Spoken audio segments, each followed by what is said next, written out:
اللهم صل وعلى آل محمد كما صليت على إبراهيم وعلى آل إبراهيم إنك حميد مجيد. اللهم بارك على محمد وعلى آل محمد كما باركت على إبراهيم وعلى آل إبراهيم إنك حميد مجيد. یا اللہ یا رحمان یا رحیم.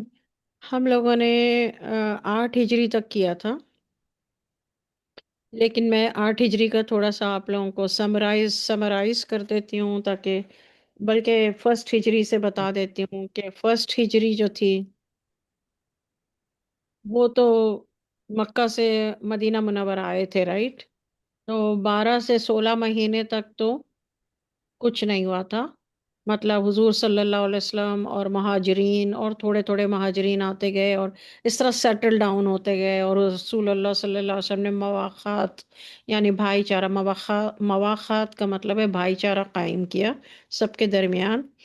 اور جب تک وراثت کا حکم نہیں آیا تھا، ایکچولی جو جس کے ساتھ حضور صلی اللہ علیہ وسلم نے جس کے ساتھ لگایا تھا وہ ایکچولی ہر چیز میں برابر کا شریک ہو گیا تھا. پھر جب وراثت کا حکم آیا پھر سب کا الگ الگ ہوا. تو یہ مواخات جو ہے، جو ود ان 12 منتھس اور 16 منتھس میں ہوئی، اس کو بہت ضروری ہے آپ لوگوں کو پتہ ہونا کہ مواخات ایکچولی اسے کہتے ہیں. بھائی چارہ مطلب صرف گھروں میں جگہ نہیں دی تھی، بلکہ اپنے بزنسز میں، اپنے باغات میں، اپنے جو بھی پیسہ تھا اس میں، ہر چیز میں. یعنی اس کو بھائی چارہ، یعنی ایک انصار ایک مہاجر، ایک انصار ایک مہاجر. اور رسول اللہ صلی اللہ علیہ وسلم نے خود یہ مواخات قائم کیا تھا. تو جب مواخات سنیں، اگر آپ کو یاد نہ رہے تو آپ ابھی لکھ لیں: مواخات، میم واو الف خا الف تا. تو یہ اس کو کہتے ہیں بھائی چارہ، بردرہڈ. پھر جب وراثت کی آیتیں نازل ہوئیں تب یہ سیپریٹ ہوا کہ اب کسی کی چیز میں کسی کا وہ نہیں ہے، جائیداد میں حصہ نہیں ہے. اچھا، پھر سیکنڈ ہجری میں، ہجری 2، کیونکہ پہلی ہجری تو 1 ایئر ہو گیا، پھر سیکنڈ ایئر کے کچھ منتھ گزر گئے. پھر سیکنڈ ہجری میں غزوہ بدر ہوا.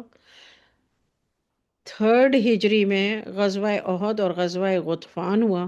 فورتھ ہجری میں خون بہا 2 غزوے ہوئے جن کو نام دیا گیا خون بہا. 5 ہجری میں غزوہ خندق ہوا.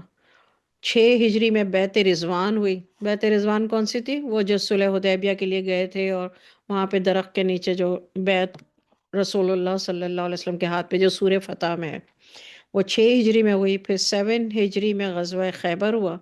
پھر 8 ہجری میں موتا کی جنگ ہوئی، جنگ حنین ہوئی اور فتح مکہ ہوا. جنگ حنین میں فتح ہوئی، فتح مکہ میں جنگ نہیں کرنی پڑی اور مکہ فتح ہوا. موتا کی جنگ میں یہ ہوا کہ ہار اور جیت کے بغیر جو رومی تھے وہ پیچھے ہٹ گئے. سورہ روم ہے نا، وہ یہ ہے. اور فتح مکہ جو ہے، جو غزوہ جو بیعت رضوان ہے، وہ سورہ فتح میں. اب ہم آگے بڑھتے ہیں. اس کے بعد آج ہمارا جو ہے، اچھا دوسرا یہ کہ بہت سارے لوگوں کو شاید یہ پتہ نہ ہو، ابو سفیان کون تھے. ابو سفیان حضور صلی اللہ علیہ وسلم کے چچا تھے. تو اب ابو سفیان اس وقت ایمان لائے تھے، میں نے آپ کو پورا واقعہ بتایا تھا، جب رسول اللہ صلی اللہ علیہ وسلم اپنے ساتھیوں کے ساتھ فتح مکہ کے لیے مکہ کی طرف جا رہے تھے. تو اس وقت حضرت عباس نے ابو سفیان کو بتایا، اور پھر ابو سفیان حضور صلی اللہ علیہ وسلم کے پاس جا کے، اور ان کے ساتھ میں جو لوگ تھے انہوں نے جا کے ایمان لیا. تو وہ چچا تھے. تو حضور صلی اللہ علیہ وسلم کے 3 چچا ایکچولی ایمان لائے: حضرت حمزہ، حضرت عباس اور حضرت ابو سفیان، رائٹ؟ یہ رسول اللہ صلی اللہ علیہ وسلم سے جڑی ہوئی باتوں میں یہ باتیں یاد رکھنا ضروری ہے. حضرت جعفر رضی اللہ تعالیٰ عنہ کون تھے؟ حضرت علی رضی اللہ تعالیٰ عنہ کے بھائی تھے، حضرت جعفر رضی اللہ تعالیٰ عنہ. ٹھیک ہے؟ بہت سارے لوگوں کو بہت ساری باتیں نہیں پتہ ہیں جو کہ بیسک باتیں ہیں. جو میں بول رہی ہوں یہ سب ریکارڈ ہو رہا ہے، تو آپ لوگ ریکارڈنگ سن کے پھر اپنے پاس نوٹس بنا لیجیے گا، ضروری جو آپ کو سمجھ میں آتا ہے. اچھا، اب جو ہے فتح مکہ تو ہو گیا. اب فتح مکہ کے بعد جو ہے وہ کون سی ہوئی تھی لڑائی، وہ میں نے آپ کو بتا دی: جنگ حنین. جنگ حنین جو ہے وہ فتح مکہ کے بعد ہوئی تھی 8 ہجری میں. اور اس کی وجہ کیا تھی؟ آئی ڈونٹ نو آپ لوگ کو یاد ہے یا نہیں یاد ہے. I am trying to just کہ آپ لوگ تھوڑا سا اس پر آ جاؤ ٹریک پر. کیوں ہوئی تھی وہ رومیوں کے ساتھ؟ وہ رومیوں کے ساتھ نہیں، سوری، وہ ہوئی تھی 8 ہجری میں ہوئی تھی. اور حنین اس لیے کہتے ہیں کہ طائف کے قریب ایک مقام کا نام ہے حنین، اور یہ فتح مکہ کے بعد ہوئی تھی، لیکن 8 ہجری میں ہی ہوئی تھی. پہلے موتا، جنگ موتا جو کہ رومیوں کے ساتھ، سیکنڈ فتح مکہ جو کہ جنگ نہیں ہوئی اور مکہ فتح ہوا، تھرڈ جو تھی وہ ہے جنگ حنین. اچھا، اس کی کیا وجہ تھی؟ دیکھیے پہلے تو آپ یہ سمجھ لیجئے کہ حنین کون سے وہ مقام کہاں ہے. وہ مقام ہے طائف کے قریب. طائف جو ہے وہ مکہ کے قریب ہے، اور طائف کے قریب جہاں رسول اللہ صلی اللہ علیہ وسلم طائف کے مقام ہے، تو طائف کے قریب جو ہے وہ حنین ایک مقام ہے. وہاں پر دو بہت ہی مشہور قبیلے رہتے تھے ہمیشہ سے. تو وہ بہت ہی طاقتور بھی تھے اور بہت ہی زیادہ مشہور بھی تھے. تو انہوں نے ایکچولی جو ہے جب سنا کہ فتح مکہ ہو گیا ہے، تو انہوں نے ایکچولی لشکر تیار کیا اور جنگ کی تیاری کرے تھے. تو رسول اللہ صلی اللہ علیہ وسلم نے جو ہے وہ حوازن قبیلے کے آدمی، وہ حوازن ایک تھا حوازن قبیلہ، ہا واو الف زے نون. تو حضور صلی اللہ علیہ وسلم نے کیا کیا کہ سارے فتح مکہ تو ہو چکا تھا، تو حضور صلی اللہ علیہ وسلم نے کیا کیا کہ ان سے کہا کہ بھائی چلو اب ان کو بھی دیکھ لیتے ہیں، کیونکہ یہ ویسے ہی نہ یہ ایمان لا رہے ہیں، نہ یہ صلح کرنے کو تیار ہیں، نہ کچھ. تو پھر اس وجہ سے جنگ ہوئی تھی فتح مکہ کے بعد. اور مکہ چھوڑ کے جنگ کرنے کے لیے جانا پڑا، غزوہ ہے. تو مکہ کا خلیفہ بنانا تھا کسی کو، تو یہ بھی آپ اپنے پاس لکھ لیجئے. حضرت عتاب، عین عین تا الف با، حضرت عتاب رضی اللہ تعالیٰ عنہ کو مکہ کا خلیفہ حضور صلی اللہ علیہ وسلم نے اس ٹائم پر بنایا. یہ بگ انفارمیشن ہے، جو ان صحابی کا نام آئی ڈونٹ نو کہیں بھی ہم سنتے کیوں نہیں ہے. اور دوسری امپورٹنٹ بات یہ ہے کہ ان کی عمر صرف 18 ایئرز اولڈ کے یہ لڑکے تھے، صحابی تھے، 18 ایئرز اولڈ اونلی. ان کو مکہ کا خلیفہ بنا کر کے اور جنگ کے لیے نکلے. تو جب جنگ کے لیے پہنچے، حنین کے میدان میں پہنچے، تو پہاڑوں سے نکل کر جو ہے وہ دشمن ابھی تو پہنچے ہی تھے کہ پہاڑوں سے نکل کر دشمنوں نے حملہ کر دیا، تیر برسانے شروع کر دیے. تو رسول اللہ صلی اللہ علیہ وسلم جو ہے وہ میدان میں آ گئے، اور حضور صلی اللہ علیہ وسلم نے ترانہ پڑھنا شروع کر دیا اور تلوار گھمانی شروع کر دی. اب سوچے حضور صلی اللہ علیہ وسلم کی ایج کیا ہوگی؟ 8 ہجری ہے، تو اندازہ لگا لیجیے. 53 + 8 61، 61 62. اور رسول اللہ صلی اللہ علیہ وسلم کے حکم کے مطابق حضرت عباس رضی اللہ تعالیٰ عنہ نے جو ہے وہ فوج کو متوجہ کیا، اور سارے ہی دشمنوں کے اوپر جھپٹ پڑے. مسلمانوں کو فتح ہوئی اور 6,000 سے زیادہ آدمی قید ہوئے. مال غنیمت میں کیا ملا؟ 24,000 اونٹ ملے. 24,000 اونٹ. لکھیے کتنے ہوئے 24,000 اونٹ؟ اللہ اکبر. 24,000 اونٹ ملے مال غنیمت میں. 40,000 سے زائد بکریاں ملی. 40,000 بکریاں، آپ ایک 1,000 اگر ہم دیکھیں تو پورا سٹی بھر جائے گا. 4,000 اوقیہ چاندی، اور سارا جو مال غنیمت تھا وہ مکہ کے نئے مسلموں کو زیادہ دیا گیا. جو فتح مکہ کے وقت جو مسلمان مکہ کے نئے مسلمان تھے ان کو زیادہ دیا گیا، اور لیکن ساروں میں بانٹا گیا. یہ جو جنگ حنین میں جو مال غنیمت بانٹا گیا نا، اس کے کافی سارے واقعات ہیں، اور یہ ٹائم کے ساتھ ساتھ آپ لوگوں کو انشاءاللہ سننے کو مل جائیں گے. لیکن ابھی ہم چونکہ سیرت النبی پڑھ رہے ہیں کہ ٹائم لائن ہماری کمپلیٹ ہو جائے نا. اچھا، اور سورہ اور جنگ حنین کو جو ہے، اس کا ایک اور نام بھی ہے، جنگ اوتاس، الف واو توا الف سین، کیونکہ مکہ اور طائف کے بیچ میں یہ ایک مقام ہے، یعنی اب دیکھیے جہاں میں رہتی ہوں نا اس وقت، تو وہ رچمنڈ اور کیٹی، یعنی بہت سارے لوگ کیٹی میں رہتے ہیں مگر ان کے ایڈریس میں رچمنڈ آتا ہے، ایون وہ کیٹی میں رہتے ہیں، تو اسی طرح کا یہاں معاملہ ہے، صرف سمجھانے کے لیے بتا رہی ہوں۔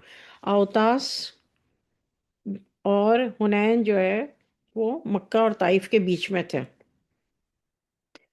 اور اس جنگ کو جنگ ہوازن بھی کہتے ہیں، کیونکہ یہ بڑے جو دو مشہور قبیلے تھے نا، ان میں سے ایک قبیلے کا نام تھا۔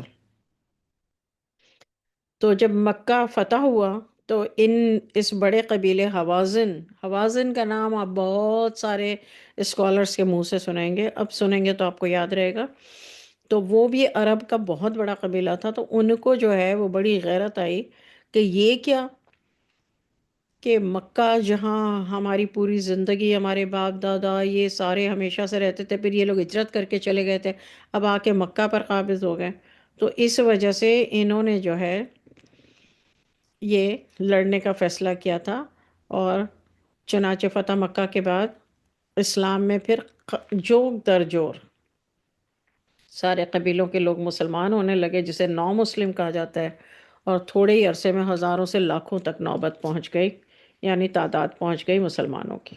ٹھیک ہے، تو یہ بہت بڑی فتح مکہ کے بعد، تو پھر جنگ حنین ہونے کی وجہ یہ تھی کہ یہ جو دو مشہور قبیلے تھے، انہوں نے کہا ارے بھائی ہم تو سرنڈر نہیں کریں گے، تو دیٹس وائی دس ہیپنڈ۔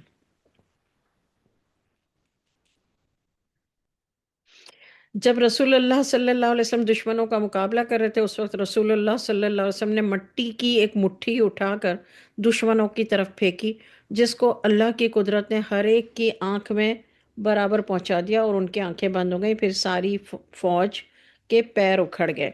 یہ واقعہ ہم لوگ اکثر سنتے ہیں، لیکن ایگزیکٹلی یہ جنگ حنین میں ہوا تھا، غزوہ حنین اس میں ہوا تھا۔ اچھا، اللہ تعالیٰ ہمیشہ جب مدد کرتے ہیں تو ظاہری بات ہے ایکسٹرا کوئی مدد آتی ہے۔ ٹھیک ہے، اب ہم آ گئے، اس کے بعد حضور صلی اللہ علیہ وسلم، اب یہ جو تھے نا طائف اور مکہ کے بیچ میں جو جگہ تھی، وہاں پر جو قبیلے تھے حوازن اور بنی ثقیف، تو انہوں نے کیا کیا کہ حنین کے مقام سے بھاگ کر طائف کے قلعے میں بند ہو گئے۔ حضور صلی اللہ علیہ وسلم وہاں تشریف لے گئے اور تقریباً 18 روز تک اس کا محاصرہ کیا۔ محاصرہ مین ان کو باہر سے وہ کیا کہتے ہیں، اراؤنڈ جو سارے فوجی کھڑے ہو جاتے ہیں کہ نکلو گے تو پھر بتائیں گے۔ طائف والوں نے مسلمانوں پر بے انتہا تیر برسائے، چنانچہ بہت سے مسلمان زخمی ہو گئے۔ اب یہ جنگ حنین کے بعد کی بات ہو رہی ہے، ان دونوں قبیلوں میں سے جو بچے تھے نا، تو انہوں نے یہ کرنا شروع کیا۔ اب اب جو حنین مقام اور اوتاس ہیں وہ تو مکہ اور طائف کے بیچ میں ہے، رائٹ؟ اب وہاں سے وہ بھاگ کر جو بچے کچے لوگ تھے وہ قلعے میں چلے گئے طائف کے، 18 ڈیز تک کے لیے محاصرہ کیا۔ طائف والوں نے مسلمانوں پر بے انتہا تیر برسائے، چنانچہ بہت سے مسلمان زخمی ہوئے، 12 مسلمان شہید ہو گئے۔ اس کے جواب میں اسلامی فوج نے منجنیق کا استعمال بھی کیا، جو اس زمانے کی گویا توپ تھی جس سے پتھر پھینکے جاتے تھے۔ منجنیق مشین کا نام ہے، جیسے آج کل میزائل مشین کا نام ہے نا، اسی طرح منجنیق ہے، اس سے پتھر پھینکے جاتے تھے۔ یہ اسلام میں منجنیق کا استعمال پہلی مرتبہ ہوا تھا۔ تو آپ لکھ سکتے ہیں کہ آپ اپنے نوٹس میں لکھ سکتے ہیں منجنیق کا استعمال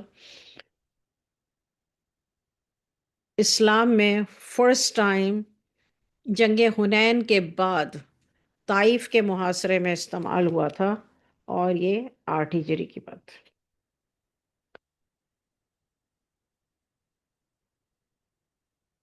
اچھا، اور یہ جو دو قبیلے مشہور تھے ان کا نام بھی لکھ لیجئے، حوازن اور بنو ثقیف۔ اچھا،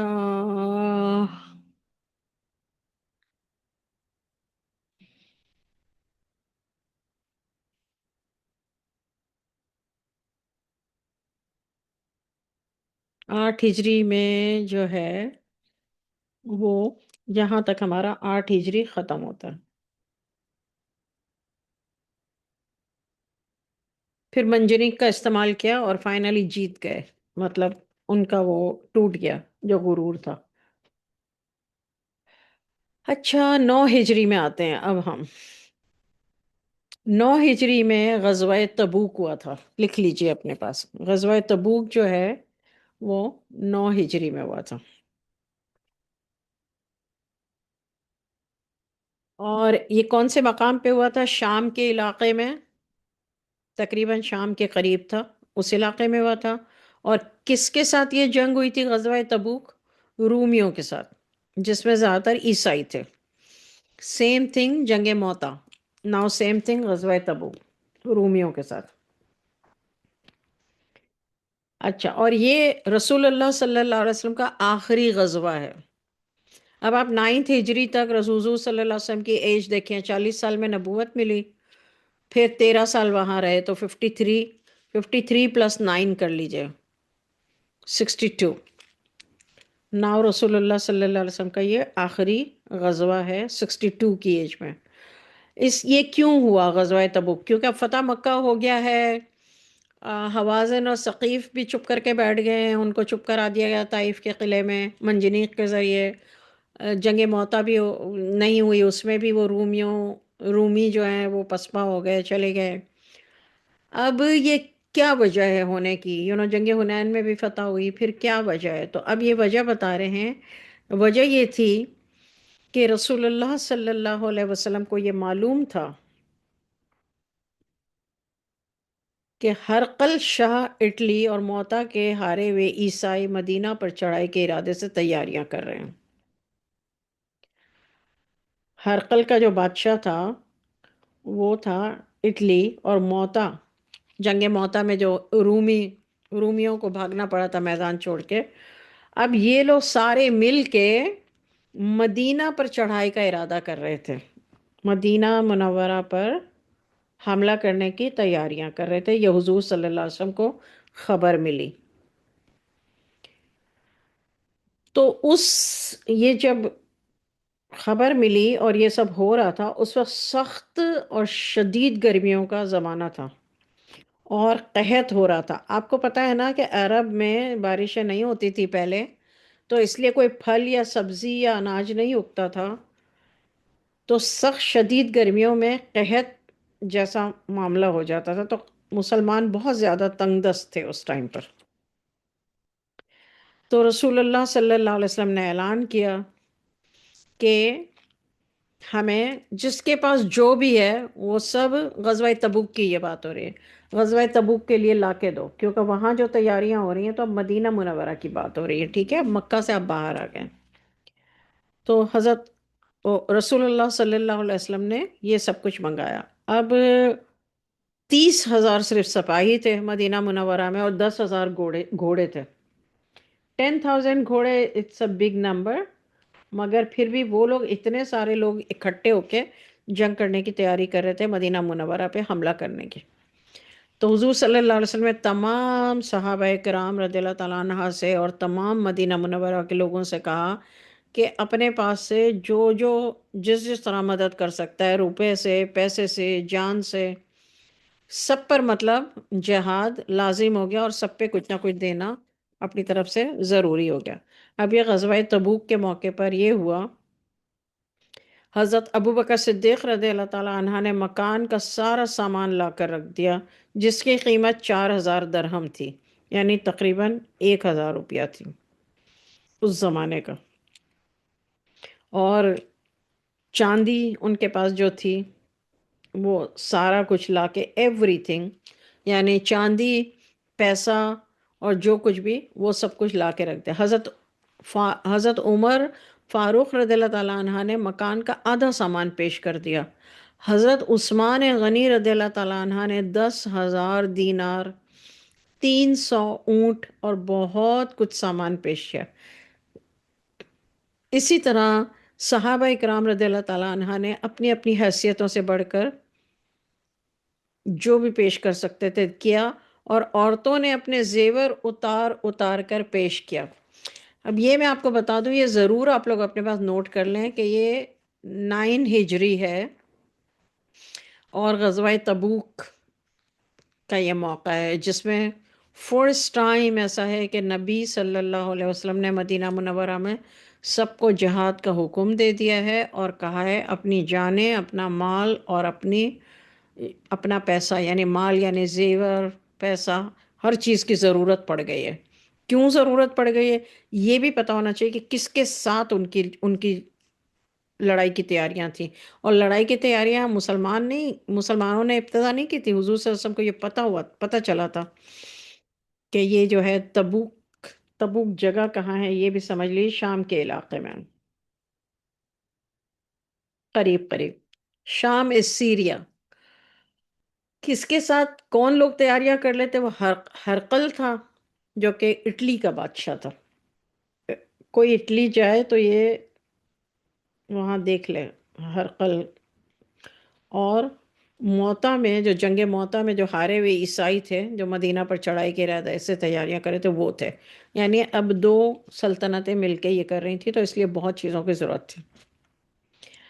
لشکر کے سردار جو تھے، یعنی جو غزوہ تبوک میں جو سردار تھے لشکر کے، وہ رسول اللہ صلی اللہ علیہ وسلم بنفس نفیس خود تھے، اور مدینے کا خلیفہ اب انہیں بنا کے جانا تھا کسی کو، تو حضرت محمد بن مسلمہ رضی اللہ تعالیٰ عنہ کو مقرر کیا گیا، اور حضرت علی کرم اللہ وجہہ کو خانگی نگرانی کے لیے چھوڑا گیا۔ دیکھیے آپ کو یہ پتہ چلے گا، فتح ہو گیا ہے، اور وہ جنگ حنین کے لیے نکلتے ہیں مکہ سے، فتح مکہ کے بعد، تو وہاں 18 سال کی ایج کے صحابی ہیں، ان کو خلیفہ بنا کے، خلیفہ کا مطلب کیا ہے؟ آج کا پریزیڈنٹ، ٹھیک ہے؟ تو مکہ کا بنا کے جاتے ہیں۔ اب یہاں پر کیونکہ غزوہ تبوک کے لیے جا رہے ہیں، تو مدینہ منورہ چھوڑ کے نکلنا پڑے گا، کون شہید ہو جائے، کون بچے، کیا کرے، تو پیچھے کسی کو چھوڑنا ہے۔ تو تو خلیفہ جس کو بنایا حضور صلی اللہ علیہ وسلم نے مدینہ منورہ کا، وہ تھے حضرت محمد بن مسلمہ۔ نام لکھ لیجئے، یا پھر ریکارڈنگ میں سن کے لکھ لیجئے گا۔ اور حضرت علی رضی اللہ تعالیٰ عنہ کو پیچھے چھوڑا، ان کو ساتھ لے کے نہیں گئے غزوہ تبوک میں۔ کیوں؟ کیونکہ وہاں کی جو خانگی نگرانی تھی، یعنی جو فوجیوں کی اور جو بھی پیچھے کے معاملات تھے، وہ ایک اکیلا خلیفہ تو نہیں سنبھالے گا، ظاہر ہے ڈفرینٹ کیٹیگریز ہوتی ہیں، تو اس کے لیے چھوڑا۔ اور اچھا، اس کے بعد جو ہے یہ 9 ہجری کا واقعہ، اوکے، اور یہ 5 رجب ہے۔ اب غزوہ تبوک میں کیا ہوا؟ آپ لوگوں نے سورہ انفال پڑھیے گا، سورہ انفال۔ سورہ انفال، انفال کا مطلب ہے مال غنیمت، ہے نا؟ تو یہ جو پوری کہانی ہے سورہ انفال میں، پوری کی پوری آیتیں آپ لوگ ضرور پڑھیے گا، ترجمہ پڑھیں گے تو آپ کو یہ سب سمجھ آ جائے گا۔ وہ تمام کی تمام زیادہ تر غزوہ تبوک کے بارے میں۔ اب جنگ جو ہے وہ ہوئی نہیں، وہاں جنگ نہیں ہوئی، کیونکہ جب یہ لوگ وہاں پہنچے تو ہرقل بادشاہ جو تھا وہ ہومس چلا گیا تھا۔ ہومس ایک جگہ ہے جو ہم لوگ بولتے ہیں نا، ہمس کھاتے ہیں، جو ہم ہمس کھاتے ہیں، تو وہ ہمس جو ہے وہ ایکچولی ہومس ہے، عربی کا لفظ، حلوے والی ہے، میم اور سعود۔ تو جو ہرقل بادشاہ تھا اٹلی کا، وہ ہومس چلا گیا تھا۔ جب یہ لوگ تبوک کے مقام پر پہنچے تو وہاں کوئی تھا ہی نہیں۔ اس سفر کی وجہ سے رومیوں پر بہت بڑا روب بیٹھ گیا مسلمانوں کا، اور وہاں کے جو لوگ تھے، جو وہاں کے رہنے والے تھے، انہوں نے حضور صلی اللہ علیہ وسلم سے صلح کی درخواست کی کہ بھائی صلح کر لیں، اور حضور صلی اللہ علیہ وسلم نے ان کو امان دے دی اور صلح ہو گئی۔ تو یہ باتیں غزوہ تبوک کے بارے میں جو امپورٹنٹ یاد رکھنے کی ہے کہ یہ غزوہ پھر ہوا نہیں، حالانکہ اس لشکر کے سردار رسول اللہ صلی اللہ علیہ وسلم بنفس نفیس خود تھے. مدینہ منورہ پر ان لوگوں نے چڑھائی کرنی تھی، حملہ کرنا تھا، اس وجہ سے یہ تیاری کر کے اور گئے. اور یہ بھی آپ لوگوں کو پتا ہونا چاہیے تبوک کون سے مقام پر ہے، کہاں ہے. میں نے آپ کو بتایا سیریا کے پاس، شام کے علاقے میں ہے. ٹھیک ہے. اور جو ہرقل تھا، ہرقل کا نام آپ بہت سنیں گے اسلام کی تاریخ میں. ہرقل جو تھا وہ بادشاہ تھا اٹلی کا. تو وہ ہومس چلا گیا اور یہ جنگ ہوئی بھی نہیں. جو لوگ پیچھے رہ گئے رومی، تو انہوں نے خاموشی اختیار کر لی، کیونکہ دو دو کنٹریز مل کے کر رہے تھے نا. تو اب جیسے اگر ہرقل چلے گیا، بیک آف کر گیا، تو آٹومیٹیکلی جو رومی تھے وہ خاموش ہو گئے. اور جو وہاں کے تبوک کے رہنے والے مقامی لوگ تھے، انہوں نے رسول اللہ صلی اللہ علیہ وسلم کو امن کی اور صلح کی دعوت دی، اور حضور صلی اللہ علیہ وسلم نے ان کے ساتھ امن اور صلح کر لی. اس طرح جنگ نہیں ہوئی، کچھ بھی نہیں ہوا، اور الحمدللہ یہ سب کچھ ایسے ہی ہو گیا. اچھا، یہ ہمارا جو ہے وہ 9 ہجری ختم ہوا.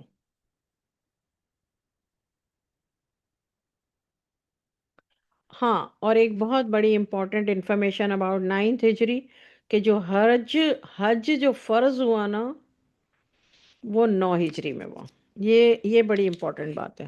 حج فرض جو ہے وہ 9 ہجری میں ہوا.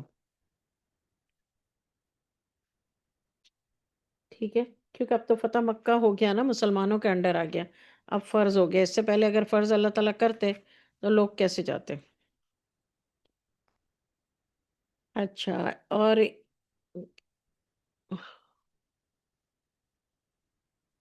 جب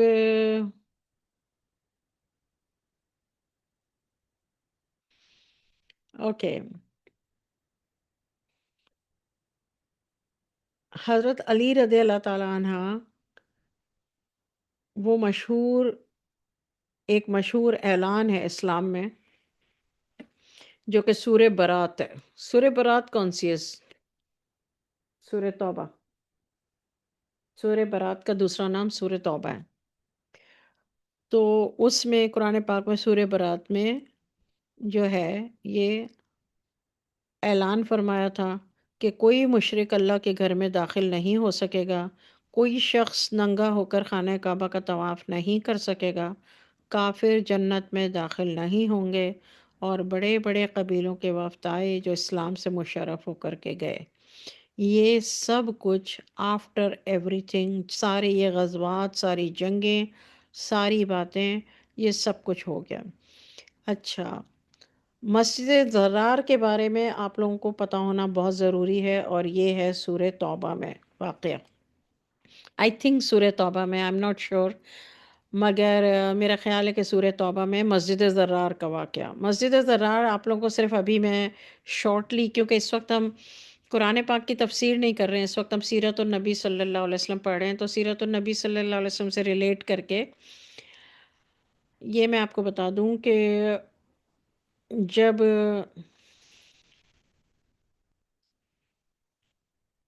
جو حضور صلی اللہ علیہ وسلم مدینہ منورہ میں جب سب سیٹل ڈاؤن ہو گئے، سب کچھ ہو گیا، تو ایک مسجد بنائی گئی تھی جو کہ منافقوں نے بنائی تھی. اور جب رسول اللہ صلی اللہ علیہ وسلم غزوہ تبوک سے واپسی پر، کیونکہ this thing is related to غزوہ تبوک، تو جب رسول اللہ صلی اللہ علیہ وسلم غزوہ تبوک سے واپس آ رہے تھے، تو اللہ تعالیٰ نے حضور صلی اللہ علیہ وسلم کے پاس حضرت جبرائیل علیہ السلام کو بھیج کر ان کو خبر دی کہ یہ جو مسجد زرار ہے یہ دعات سے ہے. میں دوبارہ بتا رہی ہوں، دعات سے ہے، تو زرار بھی کہہ سکتے ہیں، درار بھی کہہ سکتے ہیں. تو یہ جو مسجد درار ہے، اس کو آپ جب وہاں پہنچیں، مدینہ منورہ پہنچ جائیں، تو اس کو آپ جلانے کا حکم دیں اور اس کو جلا دیں. یہ واقعہ آپ کو آئی تھنک سورہ توبہ میں ہے. اچھا، کیوں جلایا گیا؟ یہ سارا ایک بہت پورا لمبا واقعہ ہے. میں اپنے درس وغیرہ میں تو بتا چکی ہوں، مگر آئی تھنک کلاس میں نہیں بتایا. لیکن اس وقت سیرت النبی صلی اللہ علیہ وسلم ہے، تو ہم جب ایک دفعہ یہ ڈن ہو جائیں گے تو اس کے بعد اب حضور صلی اللہ علیہ وسلم کی ایج 62 ہو گئی، رائٹ؟ 9 ہجری میں. آپ اندازہ لگا لیجیے، ابھی میں نے آپ لوگ کو کیلکولیٹ کر کے بتایا. اوکے.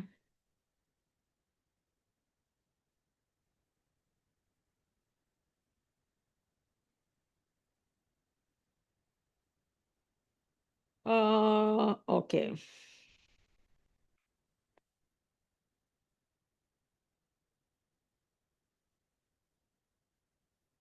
یہاں پر ہمارا 9 ہجری ختم ہوتا ہے.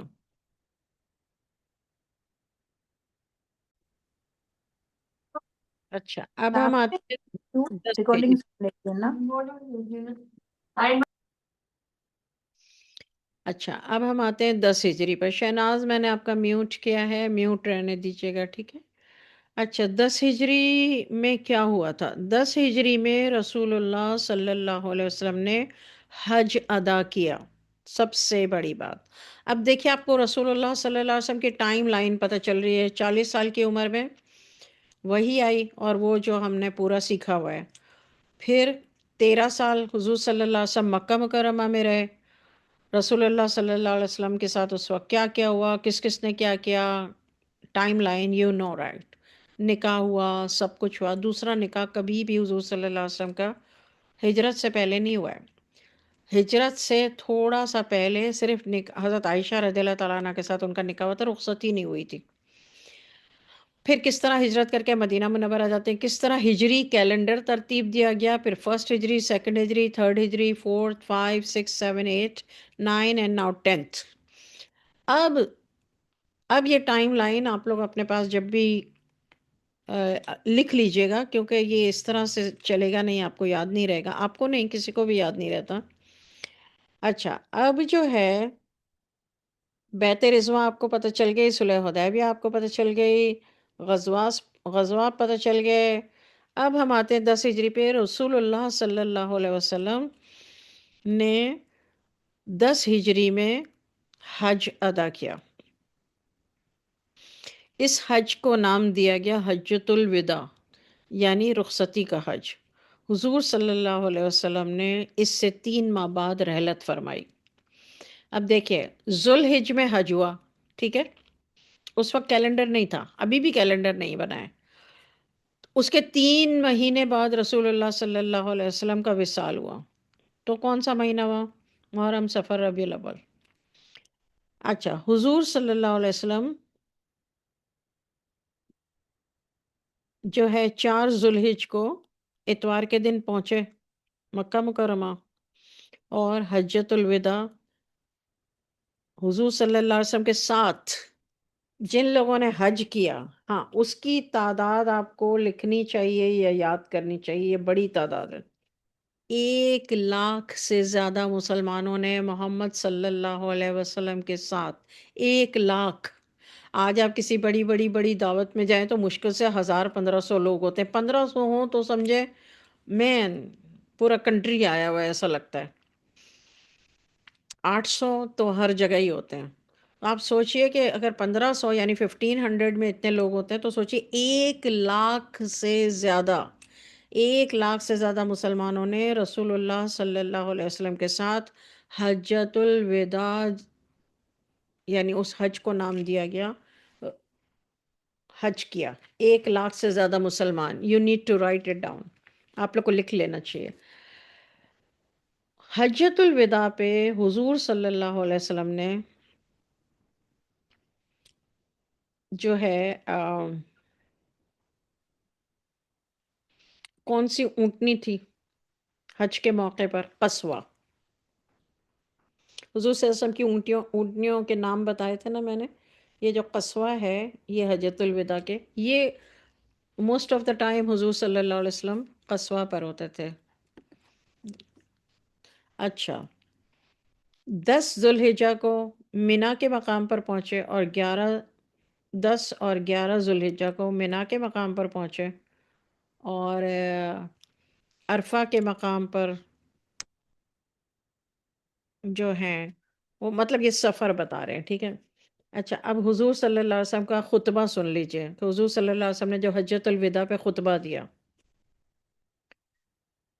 حضور صلی اللہ علیہ وسلم نے کہا کہ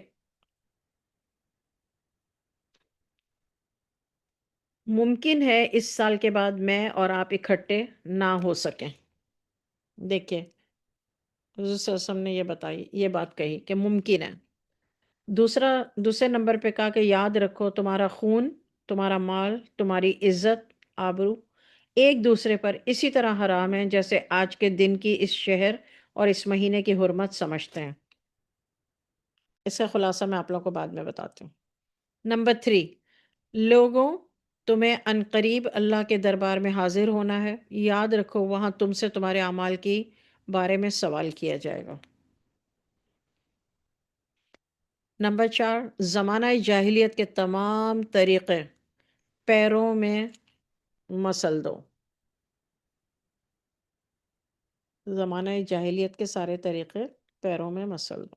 نمبر 5، اس زمانے کے خونوں کا آئندہ مطالبہ نہ کیا جائے۔ کیا مطلب ہے؟ یعنی ابھی تک جس سے قتل ہوئے ہیں تو وہ جو قتل کا بدلہ قصاص والا معاملہ ہے وہ آئندہ نہ کیا جائے۔ اچھا، نمبر 6، جتنے سود تھے وہ سب معاف، آئندہ قطعاً خاتمہ۔ یہ سارے ایگریمنٹ سود کے ختم۔ نمبر 7، میرے بعد ایک دوسرے کی گردن مت دبانا، کافروں کی طرح ایک دوسرے کے خون کے پیاسے مت ہو جانا۔ نمبر 8، اللہ کی کتاب کے حکم کے مطابق جو تم پر حکومت کرے اس کی پوری پوری اطاعت کرنا۔ یہ ہے حجۃ الوداع۔ 9، اپنے پروردگار کی عبادت، نماز، روزہ اور نماز، روزہ، مسلم حکام کی اطاعت پوری پابندی سے کرتے رہنا، جنت تمہاری ہے۔ نمبر 10، عورتوں کے متعلق اللہ کا خوف رکھنا، ان کے حقوق کا پورا پورا لحاظ رکھنا۔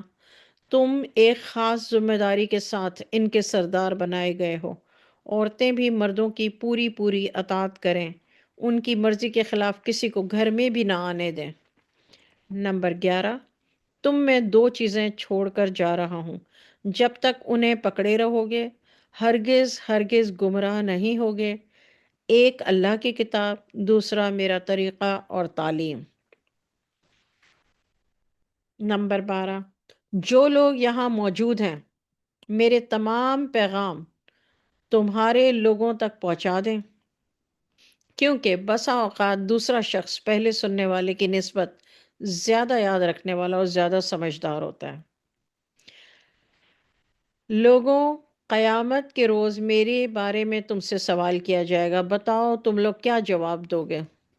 اب سوچئے 1,00,000 سے زیادہ مسلمان ہیں، ان سب نے ایک ساتھ جواب دیا، شہادت دیں گے ہم اللہ کے پاس کہ آپ نے اللہ کے احکام ہم تک پہنچا دیے، تبلیغ اور رسالت کا حق ادا کر دیا، ہماری بھلائی خوب طرح سمجھا دی۔ رسول اللہ صلی اللہ علیہ وسلم آسمان کی طرف انگلی سے اشارہ کرتے ہوئے فرماتے ہیں، اے اللہ گواہ رہ، یا اللہ آپ گواہ رہنا، یا اللہ آپ گواہ رہنا۔ یہاں پر حضور صلی اللہ علیہ وسلم کا خطبہ ختم ہوا۔ اچھا، اب حضور صلی اللہ علیہ وسلم نے 63 اونٹ خود اپنے ہاتھ سے اور 37 حضرت علی رضی اللہ تعالیٰ عنہ نے ذبح کیے۔ کب؟ یہ حجۃ الوداع کے وقت کی بات ہے۔ اب سوچئے 1,00,000 سے زیادہ مسلمان ہیں تو 63، ان میں سے 1,00,000، ظاہر ہے جتنے لوگ حج کریں گے قربانی تو سبھی کریں گے، تو لیکن 63 خود حضور صلی اللہ علیہ وسلم نے اپنے دستے مبارک سے ذبح کیے اور 37 حضرت علی رضی اللہ تعالیٰ عنہ نے۔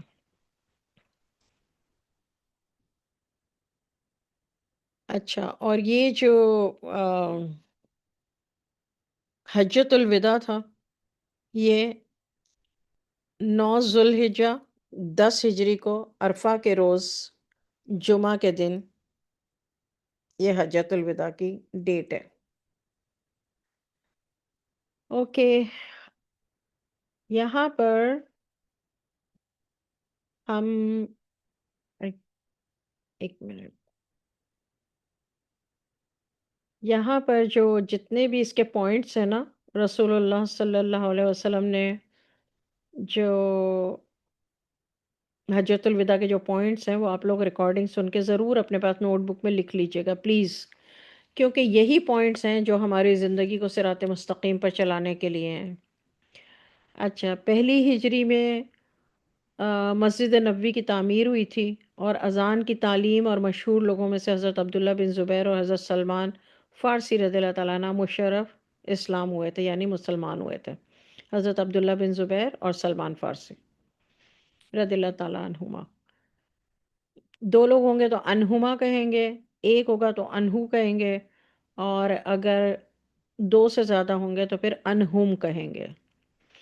2 ہجری میں کیا ہوا تھا؟ بیت المقدس کے بجائے خانہ کعبہ کو قبلہ قرار دیا گیا تھا، روزہ زکوٰۃ فرض ہوئے تھے، صدقہ فطر، عید کی نماز، قربانی کی تعلیم دی گئی تھی، حضرت رقیہ رضی اللہ تعالیٰ عنہ کی وفات ہوئی۔ حضرت رقیہ رضی اللہ تعالیٰ عنہ آپ کو پتہ ہے کون ہے؟ انہو حضور صلی اللہ علیہ وسلم کی بیٹی، حضرت جن کا حضرت عثمان غنی رضی اللہ تعالیٰ عنہ سے جو شادی شدہ تھی، ان کی جو ڈیتھ ہوئی وہ 2 ہجری میں ہوئی تھی، اور حضرت فاطمہ رضی اللہ تعالیٰ عنہ کا جو نکاح تھا وہ حضرت علی سے 2 ہجری میں ہوا۔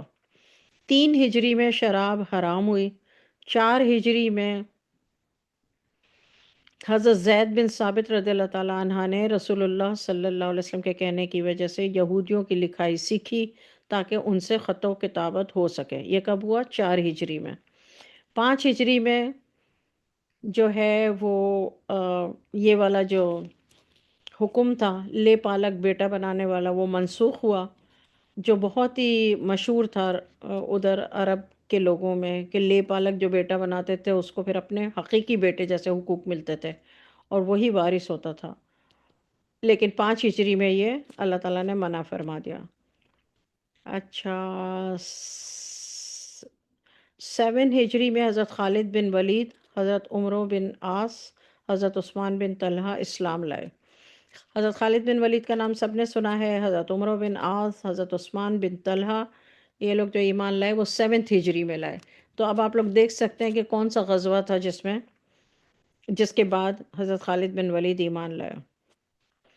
8 ہجری میں حضرت ابو سفیان بن حرب رضی اللہ تعالیٰ عنہ، ان کے صاحبزادے حضرت معاویہ رضی اللہ تعالیٰ عنہ۔ اب آپ لوگوں کو یہ بھی پتہ چل گیا کہ یہ جو شیعوں کے معاویہ، حضرت معاویہ جو ہیں، جو یزید جن کا بیٹا تھا، تو حضرت معاویہ جو تھے وہ حضرت ابو سفیان جو کہ چچا تھے حضور صلی اللہ علیہ وسلم کے، ان کے بیٹے تھے حضرت معاویہ رضی اللہ تعالیٰ عنہ۔ حضرت ابو قحافہ رضی اللہ تعالیٰ عنہ، والد ماجد حضرت ابو بکر صدیق رضی اللہ تعالیٰ عنہ، یہ سب لوگ 8 ہجری میں ایمان لائے۔ حضرت ابو سفیان رضی اللہ تعالیٰ عنہ کے بیٹے حارث رضی اللہ تعالیٰ عنہ، اور حضور صلی اللہ علیہ وسلم کے تائزاد بھائی مسلمان ہوئے، ٹھیک ہے، یعنی حارث جو تھے وہ تائزاد بھائی تھے، اور حضرت ابوبکر صدیق رضی اللہ تعالیٰ عنہ کے والد جو مسلمان ہوئے وہ 8 ہجری میں ہوئے، فتح مکہ۔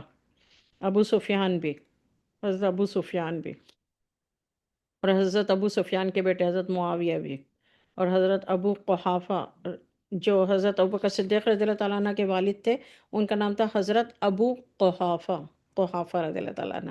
اب آپ سوچئے کہ یہ لوگ 8 ہجری میں ایمان لائے، ٹھیک ہے، اور رسول اللہ صلی اللہ علیہ وسلم نے 10 ہجری میں حج کیا، حجۃ الوداع، اور اس کے 3 مہینے بعد رسول اللہ صلی اللہ علیہ وسلم کا وصال ہو گیا۔ تو آپ سوچئے کہ ان لوگوں کا کنیکشن کتنا رہا، نہ ہونے کے برابر، کیونکہ محمد صلی اللہ علیہ وسلم مکہ سے مدینہ منورہ چلے گئے تھے اور وہاں پھر غزوہ تبوک کی تیاریاں کرنے میں لگ گئے تھے۔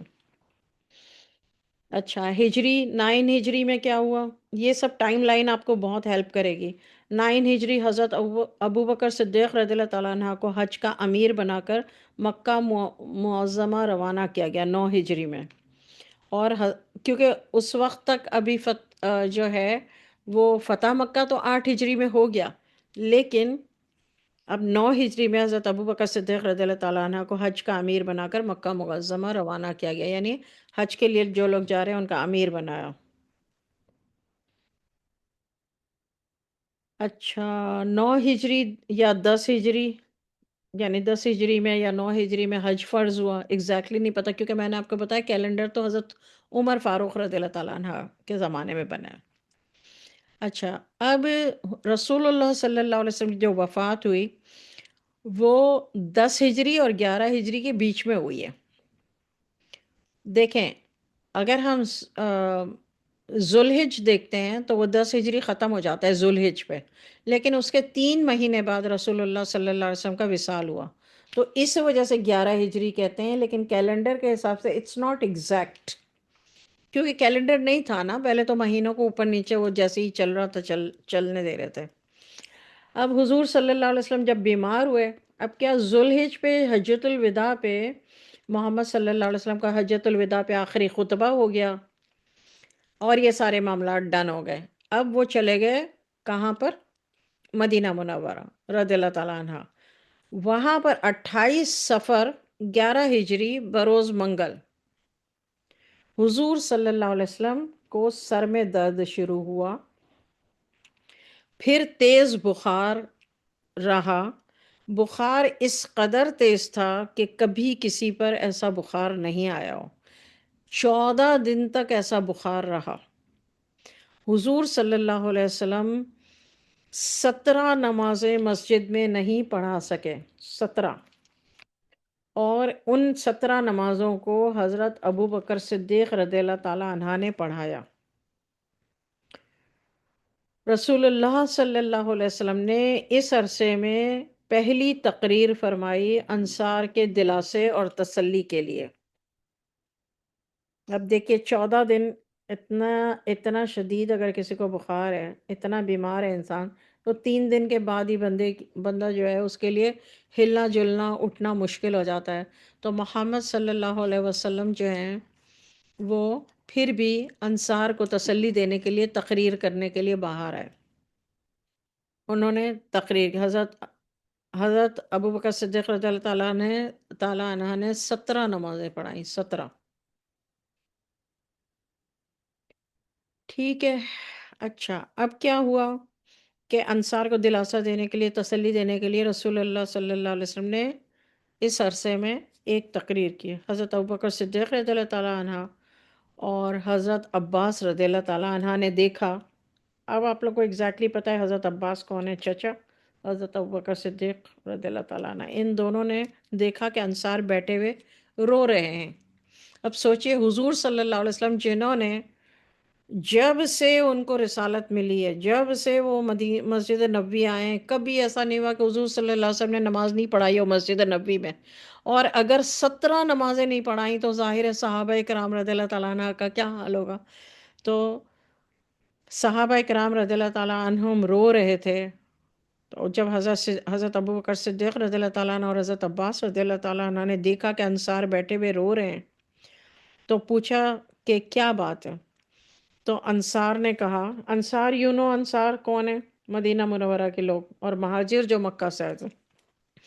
تو انصار لوگوں نے کہا، مدینہ منورہ کے جو لوگ تھے انہوں نے کہا کہ مجلس کی وہ شمع یاد آ رہی ہے جس کے ہم پروانے تھے، یعنی محمد صلی اللہ علیہ وسلم جب نماز پڑھایا کرتے تھے اور بیٹھا کرتے۔ حضرت عباس رضی اللہ تعالیٰ حضور صلی اللہ علیہ وسلم کی خدمت میں حاضر ہوئے اور انصار کے بارے میں، ان کے رنج اور ان کے غم کے بارے میں محمد صلی اللہ علیہ وسلم کو اطلاع دی۔ تو محمد صلی اللہ علیہ وسلم نے جو ہے وہ لوگوں کے کندھوں کا، یعنی حضرت عباس رضی اللہ تعالیٰ عنہ اور حضرت علی رضی اللہ تعالیٰ عنہ کے شولڈرز کا ٹیک لگا کے اور مسجد میں تشریف لائے، یعنی ان کے سہارے سے، ان کا سہارا لے کے، کن کن کا؟ حضرت عباس رضی اللہ تعالیٰ عنہ اور حضرت علی رضی اللہ تعالیٰ عنہ کے شولڈر سے وہ سہارا لے کے، یعنی انہوں نے ان کو لے کر کے، کیونکہ محمد صلی اللہ علیہ وسلم کو اتنے عرصے سے اتنا شدید بخار چل رہا تھا، تو وہ رکھ کر مسجد میں تشریف لائے۔ حضرت عباس رضی اللہ تعالیٰ عنہ آگے آگے تھے، مسجد میں تشریف لا کر رسول اللہ صلی اللہ علیہ وسلم منبر کی پہلی سیڑھی پر ہی تشریف فرما ہو گئے۔ اب جب آپ عمرہ اور حج کے لیے جائیں تو یہ دیکھیے گا کہ جو منبر ہے حضور صلی اللہ علیہ وسلم کا، اس کے پہلے سٹیپ پر حضور صلی اللہ علیہ وسلم بیٹھ گئے اور ایک مختصر سی تقریر فرمائی۔ اس تقریر میں حضور صلی اللہ علیہ وسلم نے فرمایا، مجھے معلوم ہے کہ میری وفات کا تصور آپ حضرات کو گھبرائے ہوئے ہے۔ کیا دنیا کا کوئی نبی، کوئی رسول بھی مجھ سے پہلے اپنی امت میں ہمیشہ ہمیشہ کے لیے تو نہیں رہا؟ یقیناً یہ وقت سب پر آنے والا ہے۔ آپ لوگ بھی اسی طرح دنیا کو چھوڑ دیں گے اور جلد ہی مجھ سے ملیں گے۔ ہم سب کے ملنے کی جگہ حوض کوثر ہوگی۔ جو شخص اس سے سیراب ہونا چاہے اس پر لازم ہے کہ اپنے ہاتھ اور زبان کو بیکار کام اور بے فائدہ بات سے روکے۔ آپ صلی اللہ علیہ وسلم نے فرمایا کہ مہاجرین کے ساتھ آپ اچھا سلوک کرتے رہیں، اور مہاجرین پر لازم ہے کہ وہ بھی محبت اور سلوک رکھیں۔ دیکھو، اگر آدمی اچھے ہوتے ہیں تو ان کے بادشاہ اور حاکم بھی اچھے ہوتے ہیں، اور برے طریقے اختیار کرنے پر خداوند عالم برے بادشاہ اور ظالم حاکم ان پر مسلط کر دیتا ہے۔ اس موقع کے علاوہ ایک مرتبہ اور رسول اللہ صلی اللہ علیہ وسلم نے اپنی زیارت سے مشرف فرمایا، بیٹھ کر نماز پڑھائی۔ حضرت ابو بکر صدیق رضی اللہ تعالیٰ عنہ آپ کے برابر کچھ پیچھے کو ہٹے ہوئے کھڑے تھے۔ حضور صلی اللہ علیہ وسلم تکبیر فرماتے تھے۔ ابو بکر صدیق رضی اللہ تعالیٰ عنہ اس کو بلند آواز سے پہنچا رہے تھے۔ نماز کے بعد بیٹھے بیٹھے کچھ نصیحتیں بھی فرمائیں، پھر حجرے میں تشریف لے گئے۔ افسوس، یہ آخری نکلنا تھا حضور صلی اللہ علیہ وسلم کا صحابہ کرام کے پاس۔ ابو بکر صدیق رضی اللہ تعالیٰ عنہ سب سے زیادہ میرے محسن ہیں۔ محمد صلی اللہ علیہ وسلم نے جو آخری نصیحتیں کی، وہ آخری نصیحتیں یہ کہ ابو بکر صدیق رضی اللہ تعالیٰ عنہ سب سے زیادہ میرے محسن ہیں۔ اللہ کے سوا کسی کو اگر میں خلیل یعنی دوست بناتا، اللہ کے سوا یعنی اللہ کے بعد اگر میں کسی کو دوست بناتا تو وہ ابو بکر ہوتے، مگر اب وہ میرے بھائی اور دوست ہیں۔ ارشاد ہوا، ابو بکر کے دروازے کے سوا مسجد میں جتنے دروازے ہیں وہ سب بند کر دیے جائیں۔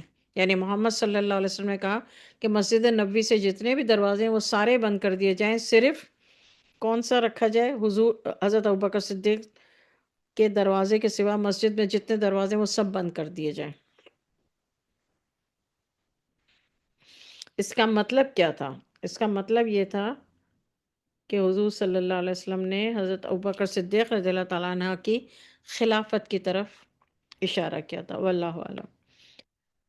اچھا، کئی مرتبہ بخار کی تیزی میں رسول اللہ صلی اللہ علیہ وسلم نے غسل بھی فرمایا تھا۔ حضور صلی اللہ علیہ وسلم نے پانی سے علاج کیا اور کچھ دوائیں بھی استعمال کرائی گئیں۔ 12 ربیع الاول پیر کے دن دوپہر کے وقت رسول اللہ صلی اللہ علیہ وسلم کا وصال ہوا۔ لکھ لیجئے اپنے پاس، 12 ربیع الاول پیر کا دن دوپہر کا ٹائم۔ حضور صلی اللہ علیہ وسلم کے پر جب نزاع کا عالم تھا تو ایک پانی کا پیالہ حضور صلی اللہ علیہ وسلم کے پاس تھا، جس میں رسول اللہ صلی اللہ علیہ وسلم دستے مبارک ڈالتے تھے اور چہرہ مبارک پر پھیرتے تھے، اور زبان مبارک پر یہ دعا تھی، اللہم اعنی علی سکرات الموت۔ حضور صلی اللہ علیہ وسلم نے وفات سے کچھ پہلے مسواک فرمائی اور کہا، اللہم رفیق الاعلیٰ، یا اللہ میں رفیق اعلیٰ کو پسند کرتا ہوں۔ یہ فرماتے ہوئے دنیا کی نظروں سے اوجھل ہو گئے۔ انا للہ و انا الیہ راجعون۔ یا ربی صلی وسلم دائما ابدا علی حبیبک خیر الخلق کلہم۔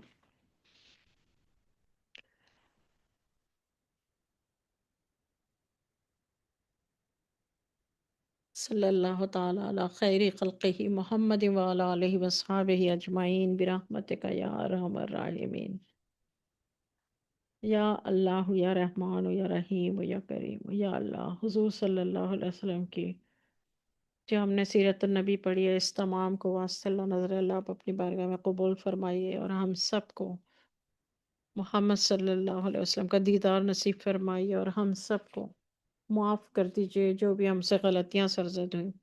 وما علینا الا البلاغ۔